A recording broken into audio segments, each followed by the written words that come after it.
Okay, we are here at Cirque du Soleil, and this is such an exciting time because the show's been a permanent fixture here at Disney Springs for a long time, and now you have livened it up with some great new acts. Can you tell us what was kind of behind that? Because the show itself, I mean, I could see it several times and never get tired of it, Sure. and now with the new acts, it's just added a great new layer. One of the great things about this show is watching it evolve. I've been here now for many years, and the show is not the same show as it was when I got here. Some of those things happen incrementally over time, but this is a really exciting moment because in the last year and a half or so, and particularly in the last 6 weeks, since December, we've done a huge reinvention, but it's been a process that started about a year and a half ago. We've changed. We brought in a new rolla-bola juggling act. We have changed costume, we've changed music, we've changed lighting. So a lot of those things have sort of evolved over time. We brought in new clowns, which totally changed the feeling and the pacing of what's going on in the show. It's very young and fun and playful and a little bit risky.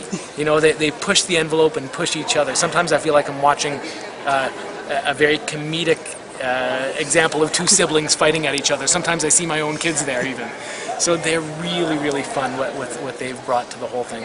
And then in December, we did a huge change. We changed the first 2 acts of the show completely. We brought in a b-boy act. Breakdancers is what most people would think of it. And we hired really 3 of the best b-boys from around the world. We have this international casting department that sort of scours the globe and finds the best of the best talent. And because this is the very first time we've ever done a b-boy act, a breakdancing act, there was a huge talent pool to draw from. So we felt really lucky. We were able to hire the best dancers from different parts of the world. We have them come. One of them comes from Russia. One of them comes from New York. I mean, different parts of the world, and they come here, and we are able to put together sort of the dream team for this kind of dance. Keeps the right feeling of the show. It just feels to me like it's always been there. It feels like the right opening for the show, and it's powerful. It's human, physical performance taken to the utmost. Some of the artists who've been here for a long time that are, you know, they're very experienced performers. They're tumblers. They're trampolinists. And when these guys first got here, they'd start rehearsing, and we'd have some of our acrobats showing up to watch them rehearse. And that really says something. And I remember one of them in particular coming to me and going, you know what, most things I look at, and because I've been a gymnast and a trampolinist and a dancer and all these things, I look at most things and go, I can do that. I'm watching these guys and I'm going, I can't do that. How is this guy doing that? So that said a lot to me that, wow, this is a powerful physical performance. And then we have this aerial bamboo that came in as the second act of the show. So poetic. I mean, it's love. You can feel the connection between these 2 artists. It's quite something. And acrobatically, it has one of my favorite moments of the show, this spin of blinding speed as she's hanging from his cable coming from, and he's holding it in his teeth. And it's high above the stage. It's one of my favorite moments in the entire show, and it's new. So we kept this sort of poetry that we always had through that part of the show with this beautiful stage, the beautiful mise en scène. That's all protected and there the way it always was and still needed to be, but with an acrobatic punch that we didn't have before. So I'm pretty excited with what we've done and where we are right now.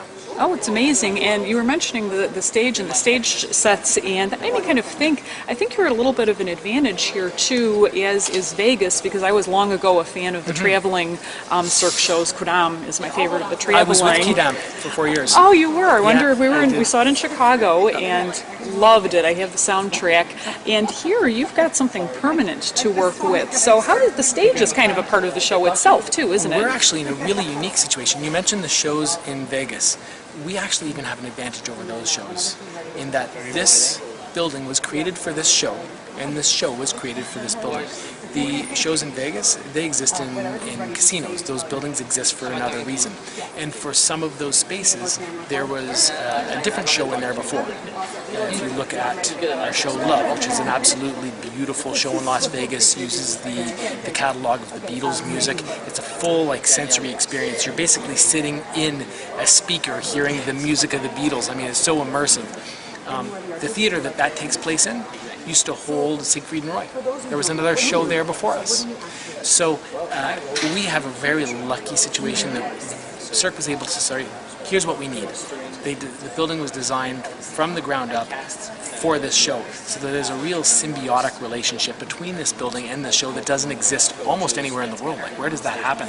Do you have a show and a building was built for the show? It's amazing. We're very lucky, and this is a highly technical show. We can't pick. Nouba lives here. You can't just pick Nouba up and put it in a big top and go somewhere. Nouba lives in this building. It's its home. Oh, absolutely. And the one thing I really love, because you would think front row is the best spot, and you do get, like, with the bicycle act and things like that. But really, there's so much going on here that there's not a bad seat in the house, is there? Because you want that wide perspective, You know, that's too. one of the things people say is there's not a bad seat in the house, and sort of that's true. Franco Dragone, who was the director of this show, when it was created, he did the mise en scène, he did the balancing of the stage and what's where, and the show is amazingly done in that way that if you sit in one place and then you see the show from somewhere else, you're going to see something different. Many times you go, that's new, that wasn't there before.